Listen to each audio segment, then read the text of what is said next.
귀한 것은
예, 우리 산타마리아 교우님들 안녕하셨습니까?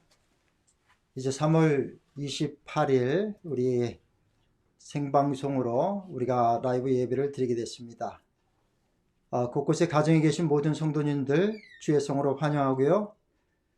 특별히 원군 각지에서 또 이 코로나 사태를 좀 피하고자 또 이곳으로 오셔서 또 부모님 곁에 모이신 모든 가족들도 주의 성으로 환영합니다.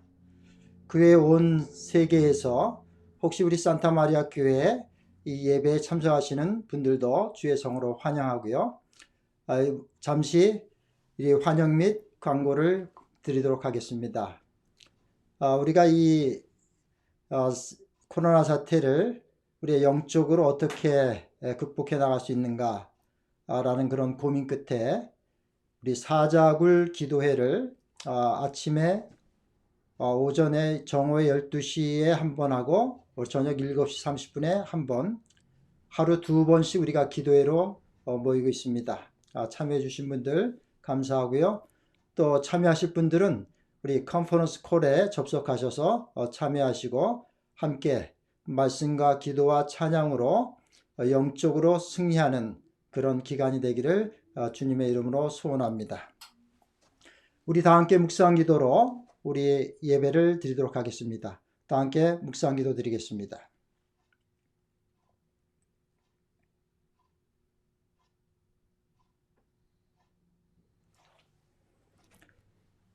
우리 특창은 원하시는 가정이나 또 개인은 우리 강윤기 장로님에게 말씀해 주시면은 교회에 오셔서 이 스튜디오에서 직접 특창을 하실 수 있습니다. 그 신청 바라고요. 오늘은 신청하신 분이 아직 없기 때문에 우리 오미란 사모께서 다시 우리 하나님께 초참미를 드리도록 하겠습니다.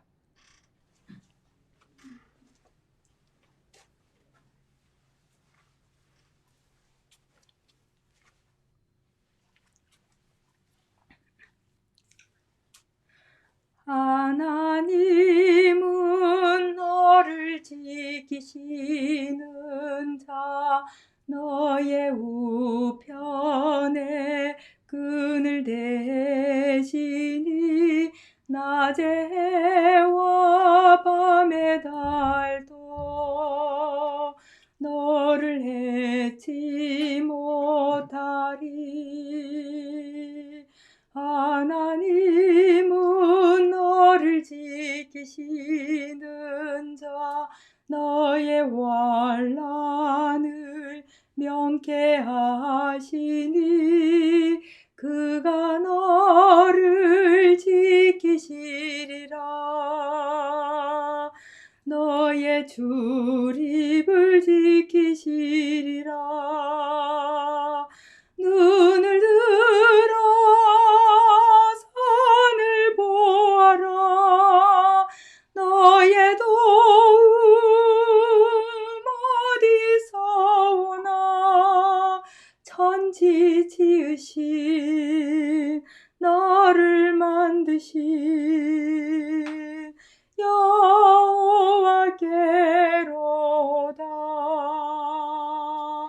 하나님은 너를 지키시는 자 너의 환난을 명쾌하시니 그가 너를 지키시리라. 너의 출입을 지키시리라.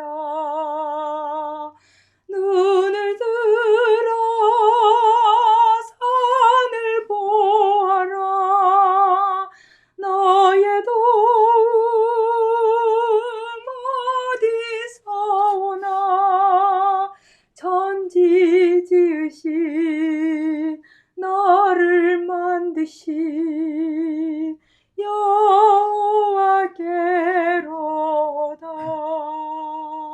여호와께로다.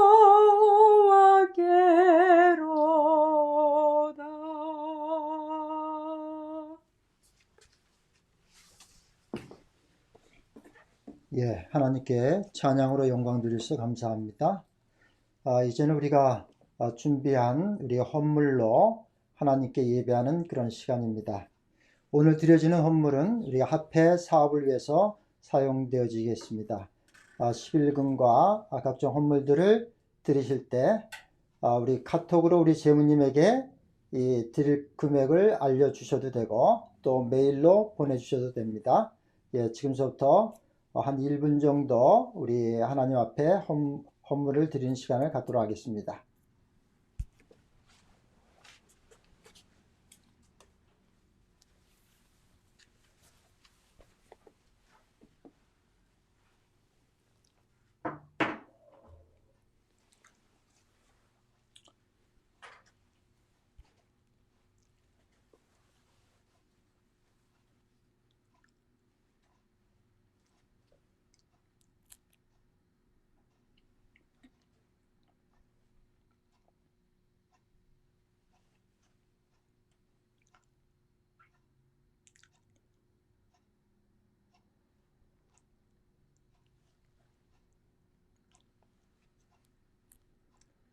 예, 우리 다 함께 하나님께 드린 우리 마음의 표시를 위해서 기도드리겠습니다.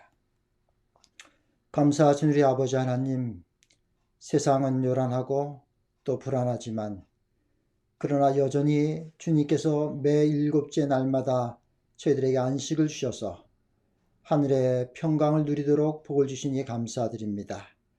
아버지, 저희가 이 날을 주님께 거룩히 구별하고 예배를 드릴 때 주께서 저희와 함께 해주시고 이 예배를 통해서 말씀해 주시고 이 예배를 통해서 드려지는 헌물을 통해서 하나님의 약속하신 복들을 허락해 주시옵소서. 사용되어지는 모든 곳곳마다 주의 영광이 드러나는 그러한 일들이 일어나도록 축복해 주시옵기를 예수님의 이름으로 감사하며 기도드려옵나이다. 아멘.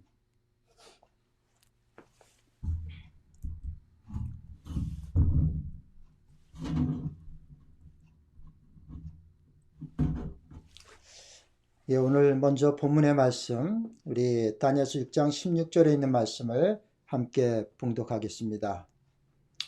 이에 왕이 명함에 다니엘을 끌어다가 사자굴에 던져 넣는지라.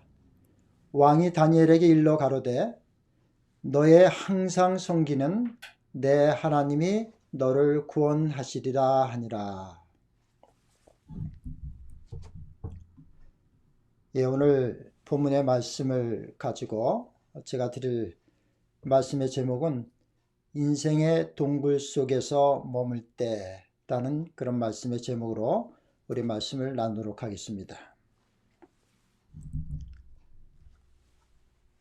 지금 여러분들이 보시는 이 화면은 칠레 광산에서 2010년도에 33명의 광부가 갇혀 있다가 한 70여일 동안 갇혀 있다가 첫 번째 생존자 33명 가운데 첫 번째 생존자가 구조되는 그러한 모습입니다. 그들이 2010년 8월 5일에 굴의 갱도가 무너져 가지고 지하 622m 지점에서 그들이 갇혀 있었습니다. 전혀 세상과 접촉할 수 없고 빛도 없고 또 가진 식량도 아주 비상식량도 얼마 가지지 않은 상태에서 거의 70여일 동안을 갇혀 있다가 이제 구조대에 의해서 이 구조를 받게 됩니다. 참 이 땅에 살면서 우리가 여러 가지 의미에 있어서 우리가 동굴에 갇히는 그러한 경험들을 합니다. 참 동굴에 갇히게 되면 모든 것이 불편합니다. 자유가 없기 때문에 마음대로 할 수가 없습니다. 만약 동굴 안에 풍족한 식량이 있고 모든 것이 완벽하게 잘 준비되어 있다면 그런 대로 지낼만 합니다.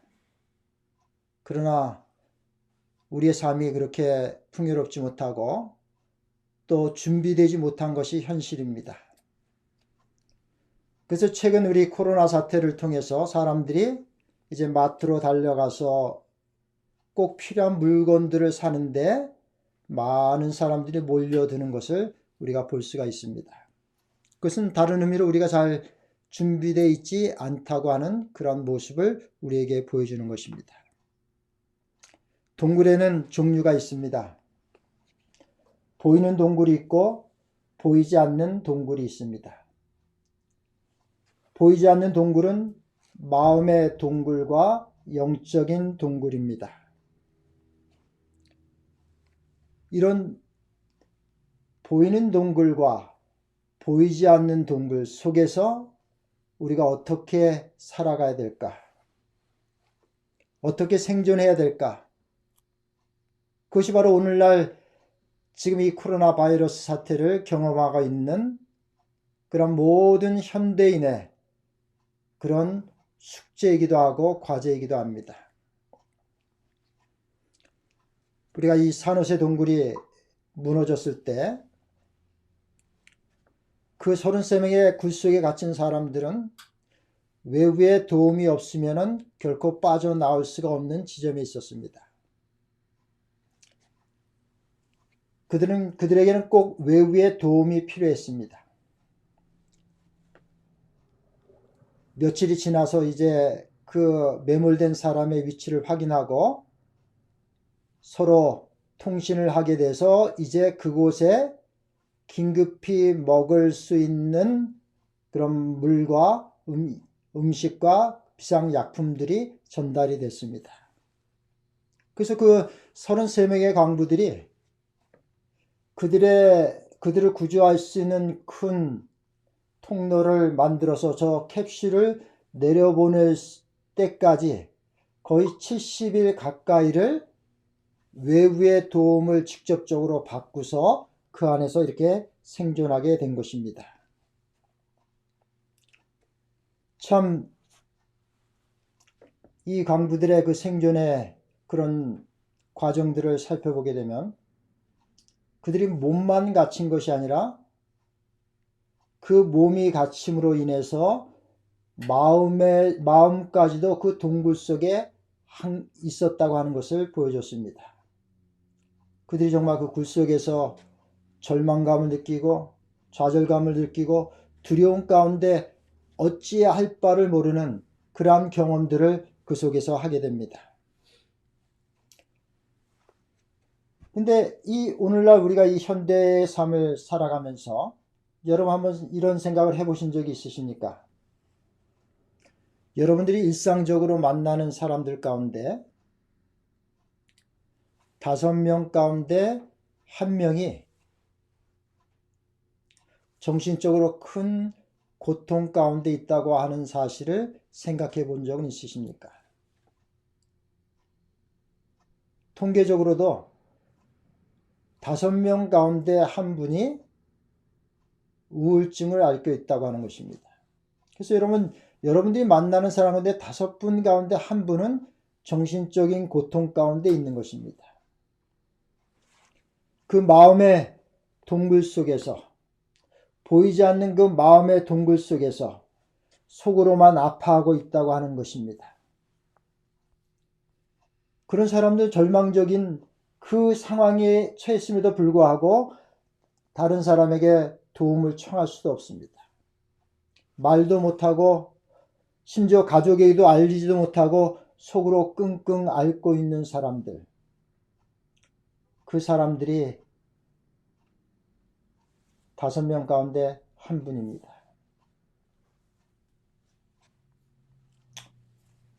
며칠 전에 이 CNN에서 나이지리아 한 여성을 소개를 했습니다.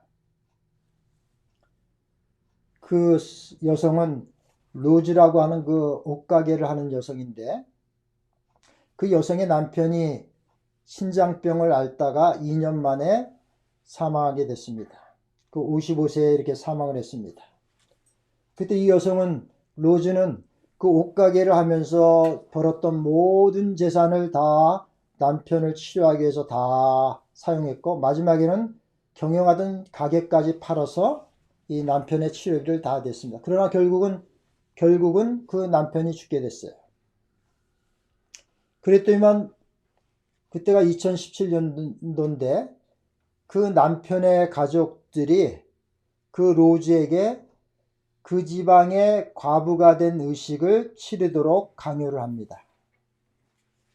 그리고 그 강요를 만약에 그 의식을 치르지 않는다면 네가 네 남편을 죽였다는 것을 증명하는 것이다, 이렇게 협박을 합니다. 그래서 이 로즈는 그 의식을 치르기로 동의하고 그 의식에 참여를 합니다. 머리를 삭발당하고 몸의 모든 채모를 제거하고 그리고 발가벗긴 채 남편의 무덤 근처에서 머물게 됩니다. 그리고는 수주간 동안 아주 비위생적인 그 장소, 사촌집의 그 백들에서 격리시키고 아주 더러운 음식을 던져주고, 그리고 심지어는 남편의 시신을 씻긴 그 물을 마시게 했다는 그런 보고서였습니다. 그것이 바로 국제인류사회과학 잡지에 실린 여성 학대에 대한 그런 보고서의 한 부분을 CNN에서 이렇게 방송을 했습니다. 오늘날 육체적으로 정서적으로 학대당하면서 자신의 마음을 털어놓지 못하고 도움을 구하지 못하는 사람들이 수없이 많이 있습니다. 그 중에 여성이 가장 많은 부분을 차지합니다. 정말 매일매일 피가 말리는 삶을 사는 세계의 여성들을 한번 생각해 봅니다. 그들은 정말 불안의 동굴, 그 불안의 동굴, 보이지 않는 그 동굴에 갇혀가지고 매일매일 살고 있습니다.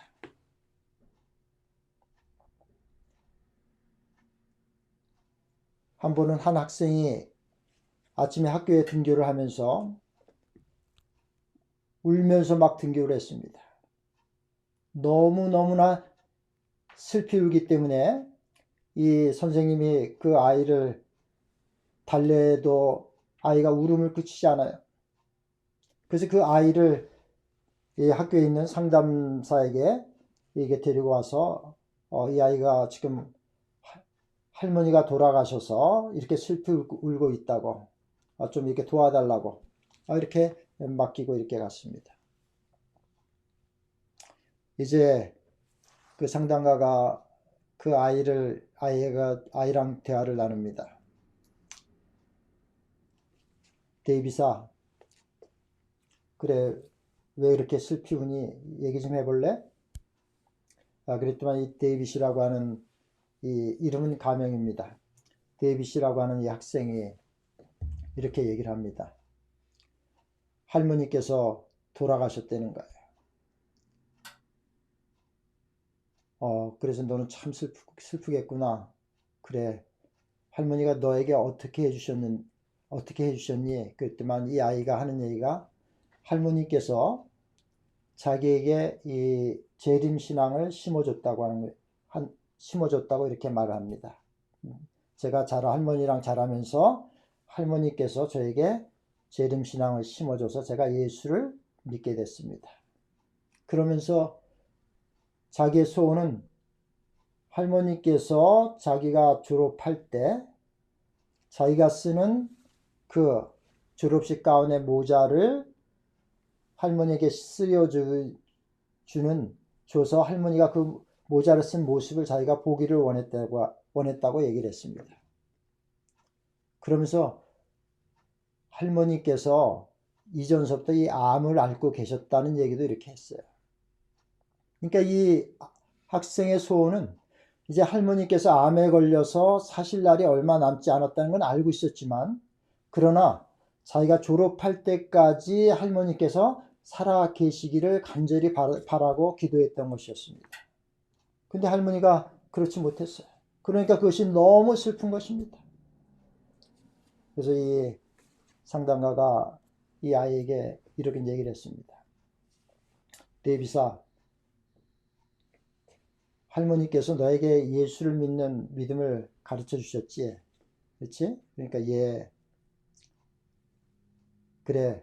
할머니께서 예수님이 어떻게 사셨다고 이렇게 얘기해 줬냐? 그러니까 예수님께서 이 땅에 초림하시고 또 공생애를 3년만 사시다가 십자가에 달려 죽으시고 또 부활하셔서 하늘에 승천하셨다고 이렇게 대답을 했어요. 그래서 하늘에서 이렇게 살아계시다고, 이제 다시 오실 예수님이시다고 이렇게 대답을 했습니다. 그래. 자, 그러면 그 할머니께서 너에게 예수님께서 죽으셨다가 부활하셨다고 하는 것을 가르쳐 줬는데 너는 그것을 믿니? 그러니까 예, 예수님께서 죽으시고 부활하신 것을 저는 믿어요. 대답합니다. 그래. 그럼 넌 할머니께서 지금 돌아가셨지만 할머니께서 믿음으로 부활하셨다는 것을 생각해 봤니? 그렇게 물었어요. 그랬더니 이 아이가 잠깐 멈칫하더니만 생각이, 믿음으로 할머님은 돌아가셨지만 믿음으로 부활하실 것이고 부활하신 것이가 지금 예수님이 3일 동안 잠자는 것처럼 할머님도 이렇게 잠자고 계시는구나. 이런 생각이 그 아이의 생각 속에 딱 자리를 잡게 된 것입니다. 그러고 나서 이 아이의 표정이 바뀌어지기 시작해요. 그래서 계속해서 그러기 때문에 네가 예수님을 믿는다고 하는 것은 예수님이 십자가에 돌아가셨어도 부활하셔서 하늘에서 살아 계시다고 하는 것을 믿기 때문에 마찬가지로 믿음으로 바로 할머니께서 돌아가셨어도 부활하셔서 승천하실 것이라고 하는, 살아나실 것이라고 하는 것을 믿는 것이 바로 똑같은 것이다. 그러니까 이 아이가 할머니가 지금 헤어지게 됐지만 그러나 믿음으로 할머님은 이제 부활하셔서 살아계실 것이라고 하는 것을 생각하게 되고 그 순간서부터 그의 슬픔이 가라앉게 됐습니다. 여러분, 지금 중요한 것은 육적인 동굴에 갇힌 사람도 외부의 도움이 필요한 것처럼 보이지 않는 동굴, 마음의 동굴에 갇힌 사람도 외부의 도움이 필요합니다. 근데 중요하게 하나 틀린 점은 뭐냐면 이 광산에 매몰된 사람은 매몰된 즉시 사람들에게 알려줍니다. 사고가 났다고. 그러나 마음의 동굴에 갇힌 사람들은 다른 사람이 알 수가 없어요. 여러분이 길을 가다 만나는 사람들, 심지어 가족들 가운데서도 누가 지금 마음의 동굴 속에서 고통받고 아파하고 신음하고 속으로 울고 있는지 아무도 모를 수 있습니다. 왜냐하면 그건 보이지 않기 때문에. 그것은 본인이 말을 하고 본인이 도움을 청하지 아니하면 아무도 알 수가 없는 것입니다. 그러다가 그 증세가 깊어져서 눈에 보이게 될 때는 이미 너무 심각해져서 참 치료받기가 어려운 그런 형편의 상태에 놓이게 되는 것입니다. 이 영적인 동굴에 또 갇힌 사람도 있습니다. 마음의 동굴, 슬픔과 분노와 두려움과 우울과 절망, 감 속에 갇힌 사람도 있는 반면에 또 영적인 동굴에 갇힌 사람도 있습니다. 사무엘상 24장에 보게 되면 사울이 다윗이 엔게디 항무지에 있다는 소식을 듣습니다. 소식을 들은 사울이 군사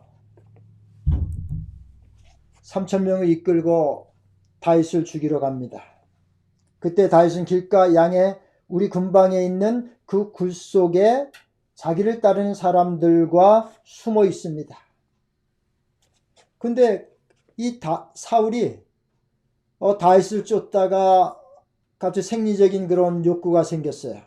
이제 볼일을 보고 싶은 것입니다. 그래서 성경은 이제 발을 가리러 들어갔다 그러는데 이제 볼일이 급해가지고 들어간 곳이 하필이면은 다윗이 숨어 있는, 다윗과 그 추종자들이 숨어 있는 그 굴 속에 들어가게 됩니다. 그래서 이 굴 속에 들어가서 볼일을 보고 있는데 그때 이 다윗의 신하들이 이 다윗에게 이렇게 얘기합니다. 하나님께서 원수를 당신 손에 붙이시고 원하는 대로 행하라고 하셨는데 바로 지금이 그날이 틀림없습니다. 지금 볼일 보는 저 사울을 우리가 죽일 때입니다. 이렇게 말을 하는 것입니다. 근데 여러분 이 다윗의 반응은 아무 말도 반응이 없었어요. 자기를 따르는 무리들이 그런 말을 했음에도 불구하고 그 말에 대답하지 않고 그냥 가만히 볼일 보는데 집중해 있는 사울에게 가만히 다가가서 사울의 겉옷자락을 팹니다. 그리고 추종자들에게 이렇게 말하죠. 하나님이 금하신 일들을 하지 말라 라고 말하면서 이제 그 순간에 이제 사울은 볼일을 다 끝내고 이제 여유롭게 밖을 나갑니다. 어느 정도 시차를 두고 거리가 생긴 다음에 다윗이 나가서 사울의 뒤에서 이렇게 외칩니다. 내 주 왕이여. 그러면서 사울이 보라보자 다윗이 엎드려서 절을 합니다. 하나님이 당신을 내 손에 두셨지만 나는 당신을 해치지 않았습니다. 자, 보십시오. 이것이 바로 당신의 옷자락입니다. 이 옷자락을 보십시오. 증거를 보십시오. 나는 당신을 해하려 한 적이 없는데 왜 당신은 나를 죽이려고 합니까? 참 여기서 우리는 한 가지 중요한 사실을 배울 수 있습니다. 지금 사울이 다윗을 죽이려고 하는데 사울의 마음속에서는 다윗이 자기의 왕위를 빼앗아 갈지 모른다고 하는 그 불안감으로 판단력을 잃어버린 상태에 있다고 하는 것을 다윗은 생각한 것입니다. 자기는 그런 마음이 조금도 없는데 사울이 다윗 내가 자기의 왕위를 빼앗아 갈까봐 두려운 불안감 때문에 판단력도 잃어버린 상태에 있다고 하는 것을 다윗이 아는 것입니다. 그래서 그 사울이 불안한 두려움, 판단력을 잃어버린 그 보이지 않는 그런 마음의 동굴에 빠져 있다고 하는 것을 다윗이 아는 것이에요. 그래서 지금 그 다윗이 지금 말하는 그것을 알려주는 것입니다. 당신이 지금 두려움 가운데 있는데 그 두려움은 거짓된 두려움이다. 잘못된 두려움이다. 잘못된 불안이고 잘못된 판단력이다. 그것을 다윗이 이렇게 가르쳐주고 깨닫게 해주는 것입니다. 그러면서 다윗이 하나님이 재판장이 되어 나를 당신의 손에서 건지기를 바랍니다. 이런 말을 하죠. 그때 사울이 그 마음의 두려움의 동굴에서, 불안의 동굴에서, 판단력을 잃어버린 그 마음의 동굴에서 다윗의 그 도움을 받고 빠져나와서 하는 그 고백이 참 아름답습니다.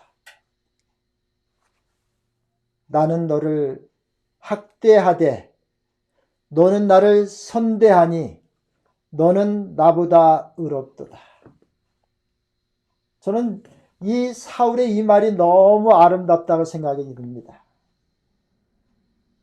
그 마음의 동굴에 빠져 있을 때, 그 마음의 동굴에 빠져 있는 자기를 구하려고 하는 그 다윗의 말을 받아들이고 자신이 그 마음의 동굴에서 주저하지 않고 나온 그런 모습을 지금 보여준 것이에요. 다윗의 그 말을 들으니까 사울이 그 생각이 든 거야. 진짜 나를 죽일 수 있는 그런 순간에도 나를 죽이지 않은 다윗이 어찌 내가 위험에도 앉혀있고 마음대로 죽일 수 없는 그 궁전에 있을 때 나를 어떻게 죽이겠는가, 이런 생각이 그 마음속에 드는 것이에요. 그러면서 내가 다윗을 죽이려고 학대를 했구나. 여기 직접 표현하죠. 내가 학대하되. 예? 여러분, 학대하는 사람이 내가 학대했다라고 고백하는 것은 그 쉬운 일이 아닙니다. 그 육체적인 학대뿐만 아니라 정서적인 학대는 더욱 그렇습니다. 그래서 갖다가 우리가 표현하기를 피를 말린다 그래요. 사람의 심리를 학대하는 것은 피를 말린다고 하는 표현을 사용합니다. 무엇을 좀 하려고 하면은 무언의 압력을 주고 눈치를 주고 그것을 못하게 여러 가지 주변의 사람들을 이용해서 그것을 억압하는 것. 여러분, 이 정서적인 학대는 육체적인 학대보다 더 심하고 더 잔인한 것입니다. 예? 지금 이 다윗은 사울에게 그 육신의 생명의 위협의 학대를 받았을 뿐만 아니라 늘 쫓겨 도망 다니면서 편하게 잠을 잘 수 없는 그런 상해에도 많이 처하게 되는 그런 정신적인 학대까지도 함께 받은 것입니다. 근데 지금 이 순간에 사울이 말을 합니다. 나는 학대자다. 나는 너를 학대했다. 여러분, 그러면서 이 사울이 너는 나보다 의롭도다 라고 그래요. 너는 나보다 의롭도다. 저는 이 사울이 다윗 보러 너는 나보다 의롭도다라고 하는 이 말씀 속에서 정말 의로움이라고 하는 것의 그 생활적인 표현이라고 이렇게 생각하고 또 이 말씀이 너무 좀 좋습니다. 예? 여러분, 우리가 예수를 믿어서 의롭다고 하는 그런 표현들을 많이 사용하죠. 그죠? 바로 이 다윗에게 말한 사울의 말, 나는 너를 학대했지만 너는 나를 선대하니 너는 나보다 의롭도다. 이 의로움의 의미를 삶으로 표현한 것입니다. 우리가 예수 믿고 모든 죄가 용서받아서 의로워졌다고 말합니다. 그렇게 믿습니다. 그건 맞는 말입니다. 그런데 의로워진 것이 나의 삶 속에 어떻게 보여지는가는 또 다른 차원입니다. 의로워진 것이 나의 삶 속에 어떻게 보여지는가는 또 다른 차원입니다. 지금 그것을 다윗은 보여주고 있습니다. 동굴 속에 있는 자인 다윗이 동굴 밖에 있는 자 사울의 모습과 대비가 되는 것이에요. 다윗은 동굴 안에 있었지만 그는 정말 동굴 밖에 있는 삶을 살고 있고, 사울은 동굴 밖에 있었지만 그는 동굴 안에 있는 삶을 살았던 것을 지금 고백하고 회개를 하는 것입니다. 다윗은 육신의 활동을 제한하는 동굴에 있었지만 그의 마음은 동굴 밖에 있었습니다. 반면에 사울은 육신은 자유로웠지만 그의 마음을 한치 앞을 볼 수 없는 동굴 밖에 사울은 갇혀 있었던 것이었습니다. 다윗이 정말 그 두려움의 동굴, 그 원한의 동굴에서 어떻게 나올 수 있었을까? 여러분, 한순간에 다윗이 그렇게 된 것이 아니죠. 예? 그래서 나중에 이 시편의 142편에 보게 되면 다윗이 굴에 있을 때 지은 그 마스게렛이라고 하는 시편 142편에 보게 되면 다윗이 어떤 과정을 거쳐서 사울을 선대했는지 우리가 그 삶과 마음을 조금 더 깊이 이해할 수가 있습니다.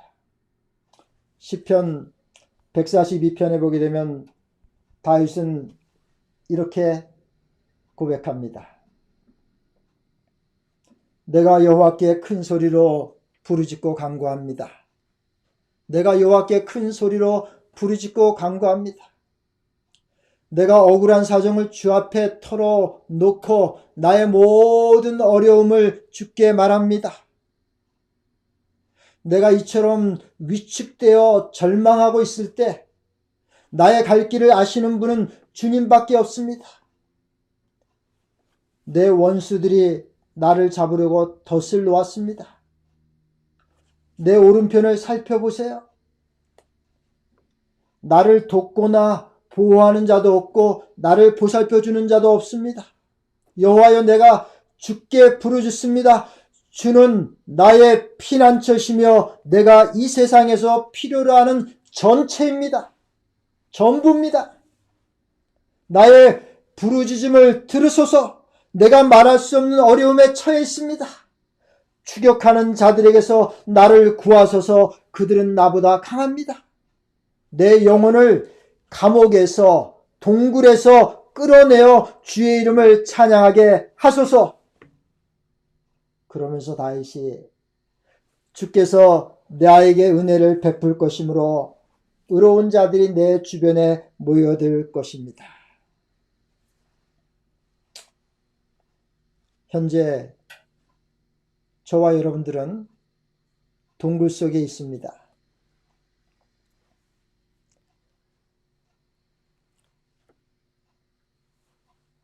코로나 재앙이라고 하는 정말 상상해 보지 못한 그러한 경험을 하면서 우리의 몸과 마음과 영이 동굴 속에 갇혀 있습니다.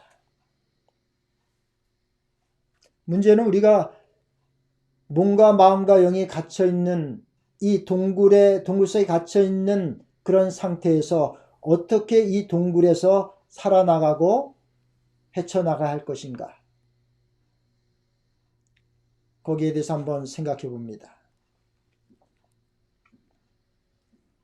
그러면서 오늘 본문의 말씀 속에 나오는 다니엘을 묵상해 봤습니다. 사자굴 속에 던져진 그 다니엘.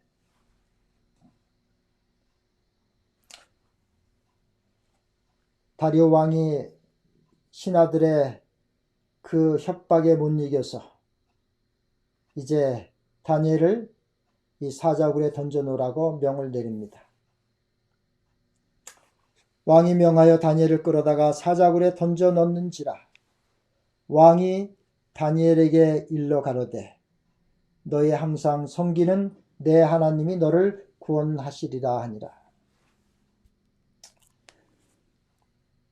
참 우리가 이 하루 세 번 아침은 개인적으로 하시고 정오 기도회와 저녁 기도회, 그 기도회의 명칭을 우리가 사자굴 기도회라고 제목을 붙이고 그렇게 시작을 했습니다. 그러면서 우리가 매일 시편 한 편씩을 묵상하고 묵상한 것을 나누고 또 우리가 하나님께 찬양하고 또 기도하고 이렇게 기도회를 마칩니다. 참 제가 그 사자굴 기도회라고 하는 제목을 찾은 것은 바로 이 6장 16절의 이 말씀을 묵상하면서 제가 그 기도의 제목을 정한 것입니다. 저는 이 말씀 가운데 저에게 가장 큰 깨달음과 또 다시 한번 저 자신을 돌아보게 하는 그 부분을 제가 발견했습니다. 이전에는 저는 이 말씀 가운데 다리오가 너의 형상 섬기는 내 하나님이 너를 구원하시라, 너의 하나님이 너를 구원하겠다라고 하는 그 부분에 대해서만 제가 마음의 감동을 받고 힘을 얻고 용기를 받았습니다. 근데 제가 이 말씀을 조금 더 깊이 묵상하고 더 깊이 주님의 뜻을 살펴보니까 이 다리오 왕이 이 말씀을 했을 때 아주 중요한 한 부분이 큰 도전이 됐습니다. 그 도전이 되는 그 말씀의 단어는 뭐냐면, 다리오 왕이 내 하나님이 너를 구원하시리라 그 전에 뭐라고 붙였냐면, 내가 항상 섬기는, 그냥 내 하나님이 너를 구원하겠다가 아니라, 다니엘아, 네가 평상시에 끊이지 않고 멈추지 않고 중단하지 않고 돌아서지 않고 계속해서 섬겼던 내 하나님이 너를 구원하시겠다 그런 것입니다. 그럼 이 다리오 왕의 다른 말을, 이 말을 다르게 표현하면 이렇게 조건이 바뀌어지게 됩니다. 다니엘아, 내가 한번 두고 보겠는데 네가 하나님은 틀림없이 신실한 하나님의 백성을 구원하신 걸 나도 안다. 그런데 이 순간에 네가 신실하게 하나님을 섬겨왔는지 예배해왔는지 그것을 증명할 때다. 만약에 네가 그렇게 살아왔다면 하나님은 구원하실 거고, 네가 만약에 사람들의 눈에 보이게 하루 3번 기도하는 것, 그것이 너의 삶의 전부였다면 하나님은 너를 구원하지 않을 수도 있다. 지금 이 얘기를 하고 있는 것입니다. 저는 이 말씀을 딱 깨달으면서, 이 다리오 왕이라고 하는 사람이 하나님을 단순히 믿어서 이 말을 한 것이 아니라, 이 다리오라고 하는 이 왕이 정말 하나님을 신실하게 믿는 것이 하나님을 단순히 믿는다고 하는 것보다 더 중요하다고 하는 것을 안 사람이구나. 그 생각을 하게 됐어요.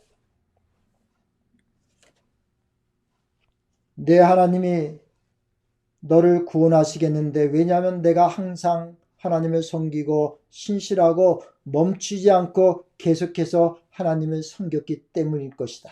지금 이 얘기를 하고 있는 것입니다. 필요할 때만 하나님의 도움을 구하는 것이 아니고,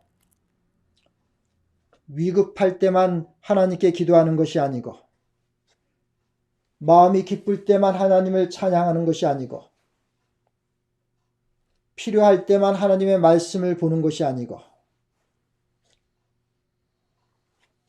필요할 때만 예배를 드리는 것이 아니고, 마음이 내킬 때만 신실한 것이 아니고, 환경이 좋을 때만 신실한 것이 아닌 것, 그것이 바로 항상 내가 섬기는 하나님이 너를 구원하겠다라고 하는 그 말씀 속에 들어있는 것입니다.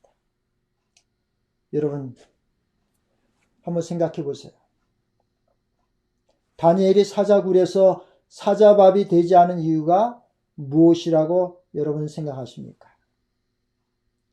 다니엘의 신실한 믿음이 굴에 던져졌을 때 그 순간 신실한 믿음이 생겼나요? 아니죠.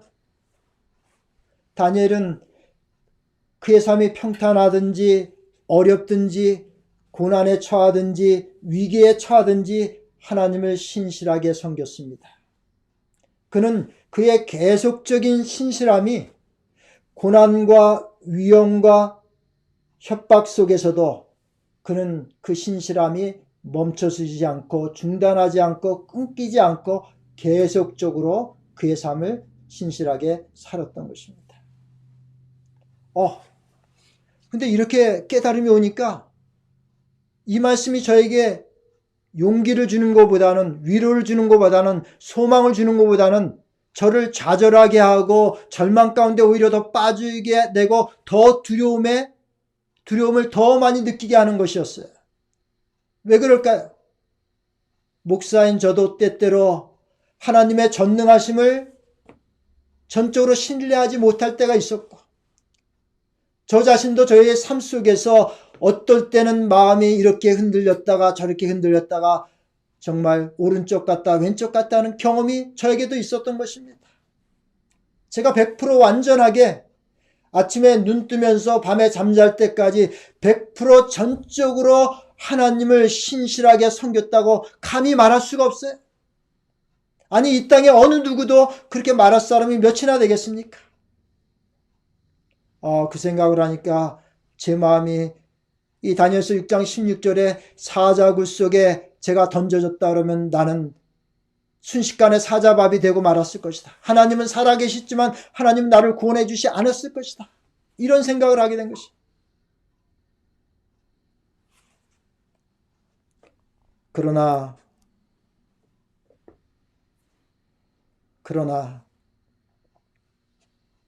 인생의 동굴 속에 살아가는 나에게, 인생의 동굴 속에 머물고 있는 우리에게 하나님께서는 언제나 다시 시작할 기회를 주시는 분이심을 제가 발견하고 깨닫고 그것 때문에 마음의 소망을 갖게 된 것입니다.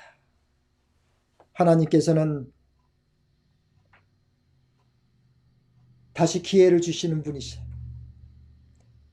내가 그렇지 못했던 삶을 주님 앞에 인정하고, 내가 그렇지 못했던 생각들을 주님 앞에 내려놓고, 내가 그렇지 못했던 믿음의 삶을 십자가에 올려놓고 주님 용서를 구합니다. 저를 새롭게 하소서라고 고백할 때 새롭게 시작할 기회를 주시는 주님의 사랑과 자비를 발견하게 되고 깨닫게 되고 그것으로 인해서 용기를 가지게 되는 것입니다. 여러분, 야곱도 그랬지 않았습니까? 야곱도 그랬고 다윗도 그가 범죄한 경험에서 다시 하나님께로 돌아서서 새롭게 해주시는 하나님의 은혜를 구하고 또 새롭게 함을 받았지 않았습니까? 여러분, 위대한 사도였던 바울은 또 어땠습니까? 그가 사람의 종으로 살아갈 때는 그리스도인을 잡아 죽이려고 달려갔지만 그가 다메섹에서 예수를 만나고 하늘의 빛을 경험했을 때 그가 갇혀있던 동굴에서 나와서 그 하늘의 빛을 받고서 그 동굴에서 나와서 그가 새롭게 되지 않았습니까? 여러분, 그런데 왜 나는 할 수 없다고 말합니까? 그런데 왜 나는 그렇게 할 수 없다고 말합니까? 모든 하나님의 사람들이 성경에 기록된 사람들이고 오늘날 저와 여러분들에게도 똑같이 하나님은 새롭게 될 수 있는 기회를 항상 주시는 분이신데 왜 나는 할 수 없다고 그럽니까? 왜 돌아서서 주님 앞에 다시 나오지 못합니까? 여러분, 하나님을 그대로 받아들이세요. 하나님을 있는 그대로 받아들이는 것입니다. 예수 그리스도를 있는 그대로 받아들이는 것이에요. 그러면 할 수 있습니다. 새롭게 시작할 수 있고 새롭게 살아갈 수 있고 신실한 사람으로 거듭난 사람으로 주님 앞에 설 수 있습니다.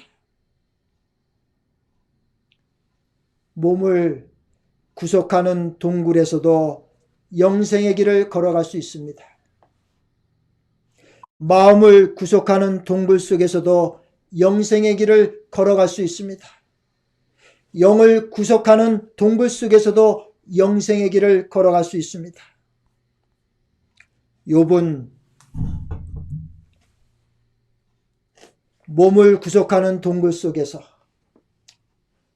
마음을 구속하는 동굴 속에서, 믿음을 구속하는 동굴 속에서 이렇게 외쳤습니다.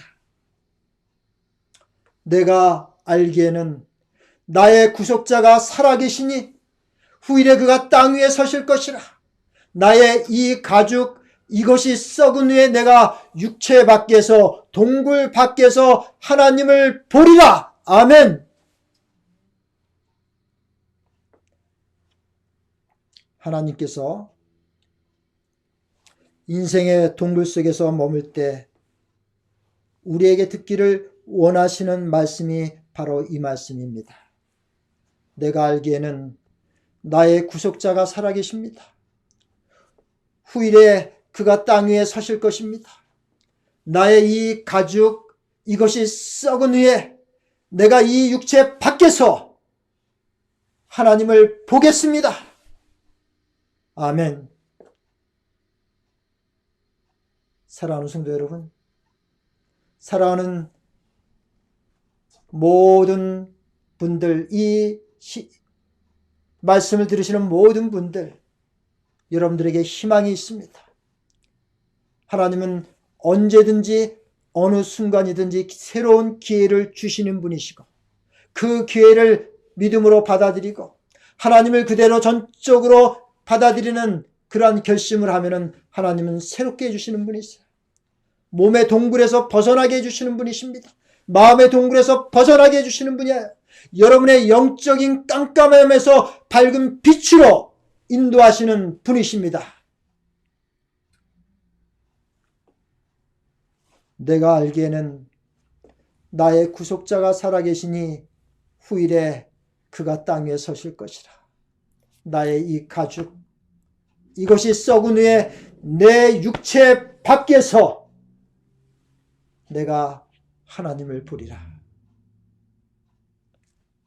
인생의 동굴 속에서 머물 때, 인생의 동굴 속에서 머물 때, 인생의 동굴 속에서 좌절하고 실망하고 절망하고 분노하고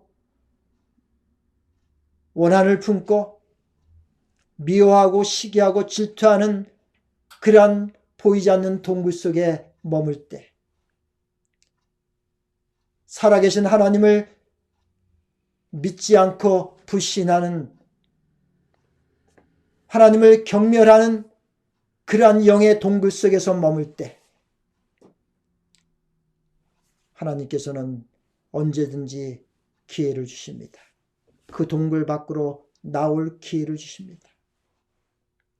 내가 고백하면, 내가 돌아서면, 내가 새롭게 시작하기를 간절히 원하면 하나님은 기회를 주시는 분이십니다.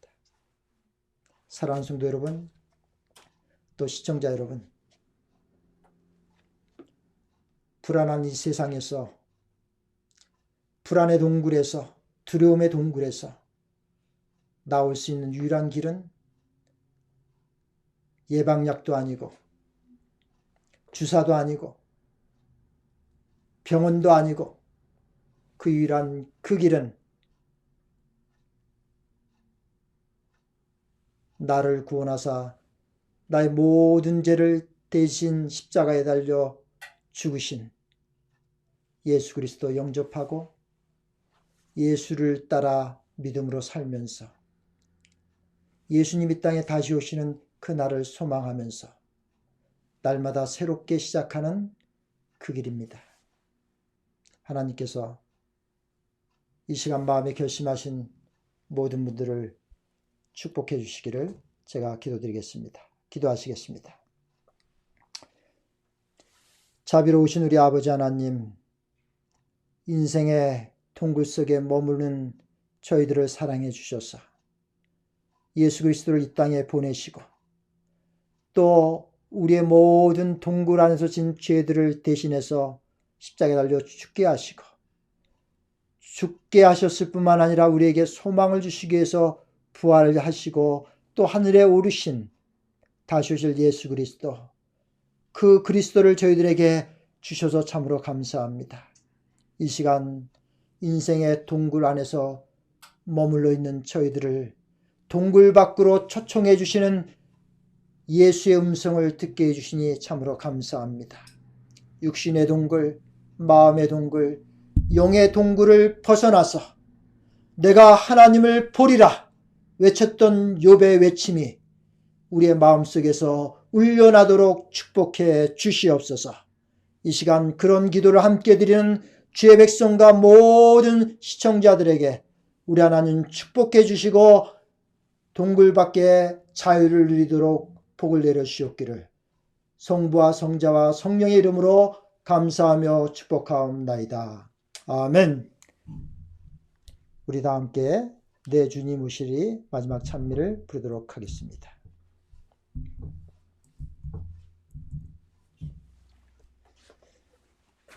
네.